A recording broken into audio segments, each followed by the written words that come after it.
Olá, medidos e meninas, jovens e jovas, boys and girls. Eu estou de volta. Eu sou Itiel, o professor de filosofia de vocês. E vamos a mais uma aulinha de hoje. E a aula da nossa semana vai ser sobre racionalismo e empirismo. Racionalismo e empirismo.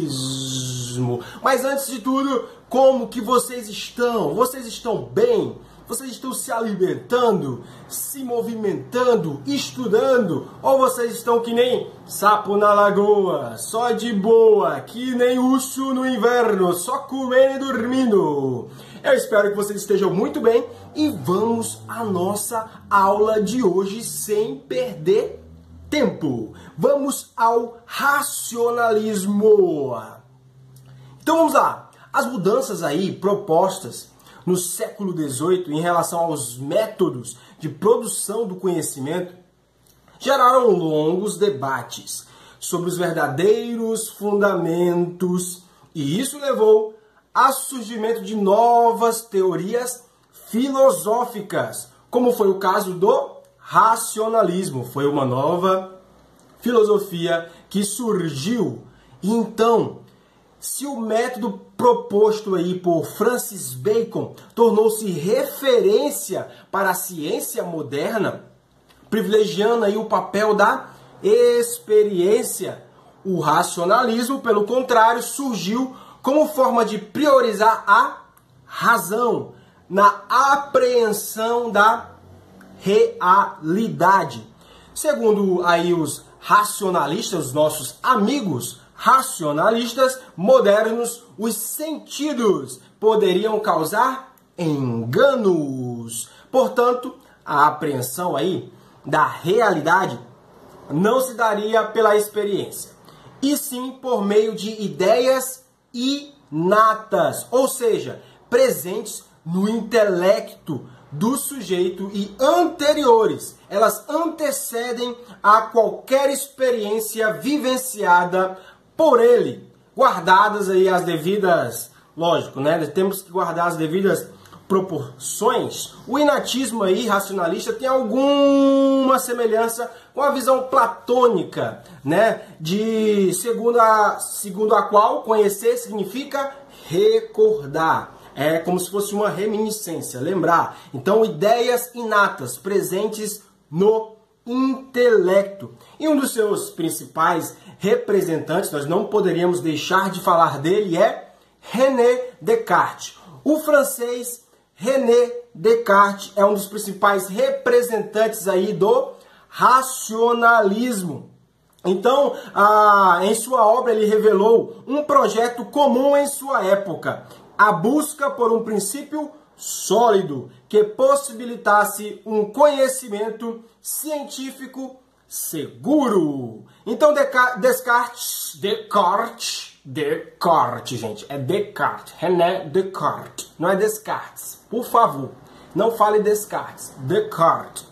Então, Descartes aí afirmava que esse fundamento era a própria razão, pois ele acreditava que a razão fosse dotada de ideias inatas, claras e distintas, ou seja, evidentes, e que pudesse julgar a verdade ou a falsidade das aparências, a fim de conhecer a realidade, através de ideias inatas, anteriores à experiência. Isso que falava Descartes. Descartes falava que existiam ideias inatas aqui no intelecto. Então, um desejo aí de evitar os preconceitos acumulados pela tradição, Descartes afirmou existirem 3 tipos de verdade. A primeira delas é adventícias, as verdades adventícias. E o que seriam essas verdades adventícias? Elas seriam resultantes aí do conhecimento adquirido por meio dos sentidos, os quais, por sua vez,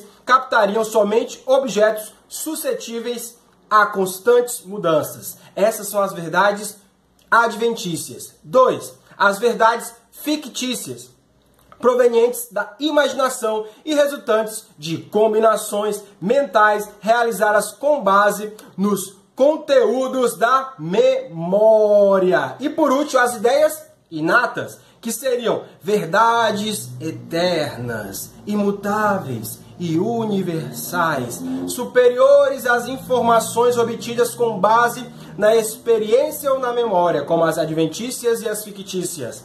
Então, as ideias inatas eram superiores. Então, ao afirmar aí a existência de verdades inatas, né, Descartes desejava alcançar na filosofia verdades tão incontestáveis, evidentes e invariáveis como os princípios da matemática. 1 mais 1 sempre vai ser 2. É algo claro, distinto e evidente. Então ele estabeleceu aí um método com base na geometria para reavaliar todo o conhecimento adquirido em sua formação cultural e para orientá-lo na busca de novos conhecimentos. Assim ele decidiu aí duvidar sistematicamente de tudo o que percebia e de tudo o que aprendera até aquele momento, submetendo cada crença à necessidade de uma prova racional, para somente então adotá-la, que se chama aí a dúvida como método, né? O método de Descartes consistia em colocar dúvida tudo, a dúvida excessiva, a dúvida hiperbólica, para chegar a uma verdade, a um primeiro princípio. E olha aí, esse método aí era composto de 4 etapas descritas pelo filósofo. Essas etapas aí está descrita na sua obra. E quais são essas etapas? A primeira etapa é a regra da evidência. A primeira etapa diz o quê? Não posso acolher como verdadeiro algo que eu não conheça evidentemente como tal. Não posso incluir em nada em meus juízos de que eu não tenha certeza. É a regra da evidência.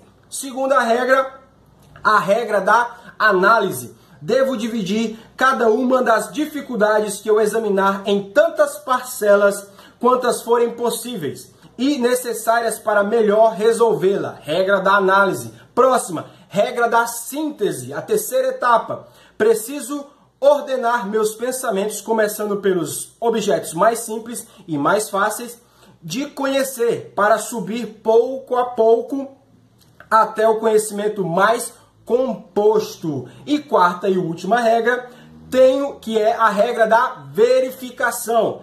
Tenho de fazer enumerações complexas e revisões gerais que me garantam a certeza de nada omitir. Então esse foi o método aí desenvolvido por Descartes, o francês Descartes, e ideias inatas. E esse é aí os fundamentos do racionalismo, a utilização da razão, ideias inatas presentes no intelecto. E agora nós vamos para o empirismo. E nós vamos falar de quem? De John Locke. Então, os filósofos aí de orientação empírica ou empiristas discordavam das teses defendidas pelos racionalistas, logicamente. Apontavam justamente a experiência como fonte de conhecimento, afirmando que este se constrói com base nas percepções. O conhecimento se constrói e a sua base são as percepções dos sentidos, e não em decorrência de princípios inatos, isto é, de noções primárias que fariam parte da essência da mente humana. Então, sem depender de qualquer experiência para se formar. Então é isso que diziam os racionalistas. Os empiristas diziam, não é bem assim. Então aí, no século XVII, o inglês John Locke defendeu esse pensamento, o pensamento empirista. O que John Locke dizia? John Locke afirmava que nada havia na mente que não tivesse sua origem nos sentidos, nas percepções do sentido. Para ele, a mente era como uma tábula rasa, ou seja, uma folha de papel em branco, preenchidas justamente aos poucos, com ideias simples, obtidas por meio da experiência, sendo possível ao entendimento humano relacioná-las de diferentes formas por meio da reflexão, compondo assim ideias mais completas e abstratas. Então, é a partir da experiência que a nossa folha em branco começa aí a ser preenchida de ideias mais simples para depois entender ideias mais complexas. Isso dizia John Locke. Então, aos sentidos aí, portanto, caberia a possibilidade de perceber os modos ou qualidades dos objetos sensíveis e transmiti-los à mente. Então, por meio deles, dos sentidos, seríamos capazes de perceber sensações como quente, frio, doce, amargo, impressas em nossa mente como resultado justamente da experiência. Não dá para saber se o café é doce se eu não provar, é através da experiência. Ele pode estar incrivelmente amargo. Então, logo, o conhecimento seria elaborado em duas etapas: a experiência externa e a percepção da mente sobre ela. Então, nós temos que entender que no empirismo, a relação entre sujeito e objeto é a base do conhecimento.